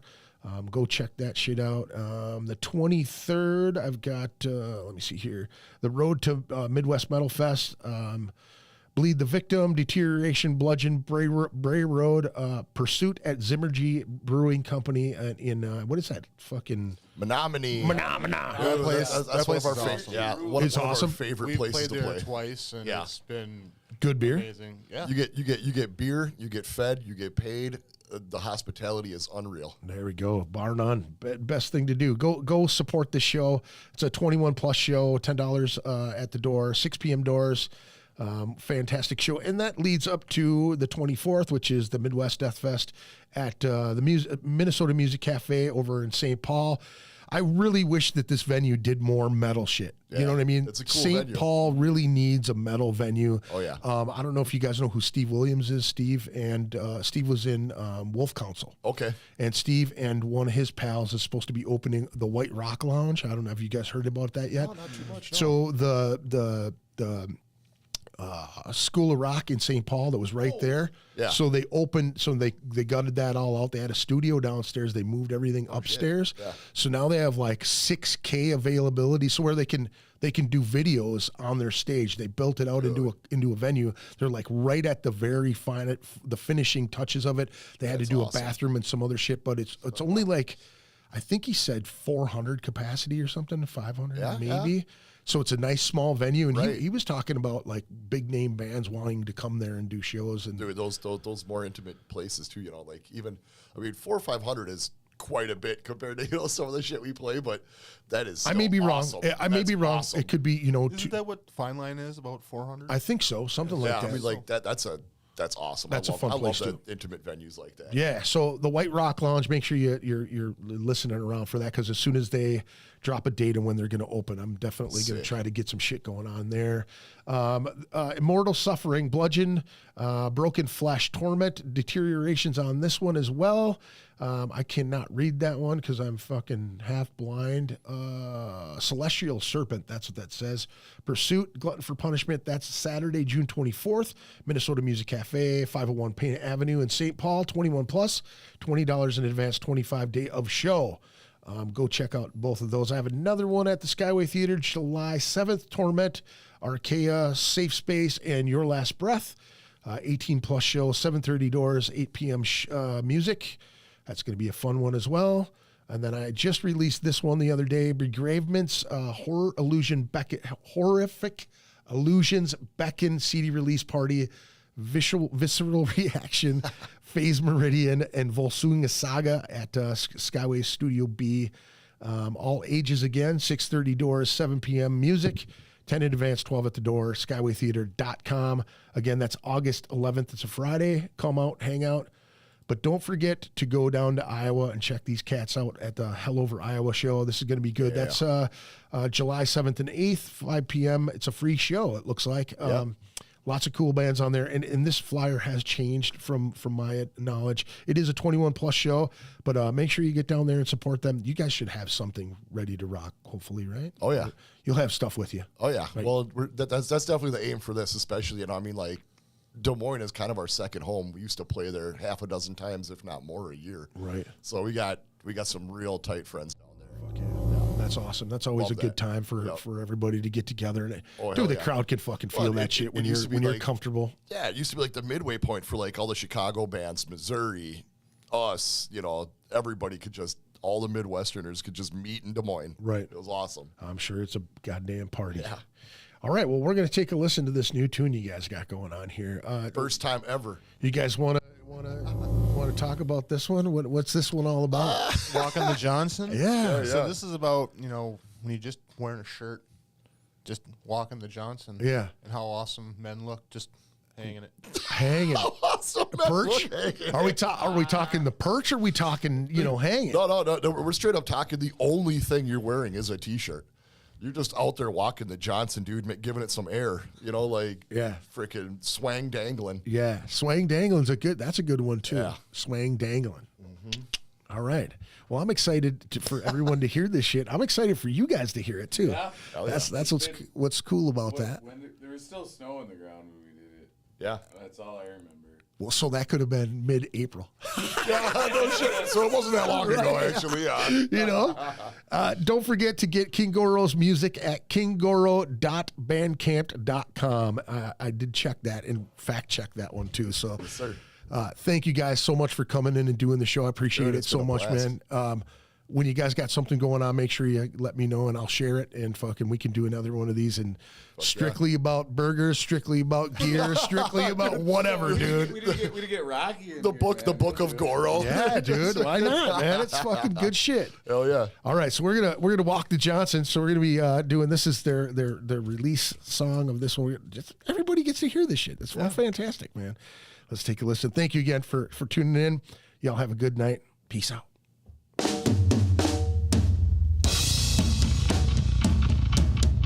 Walk in the Johnson.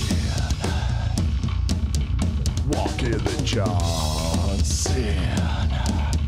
Walk in the Johnson.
the Johnson!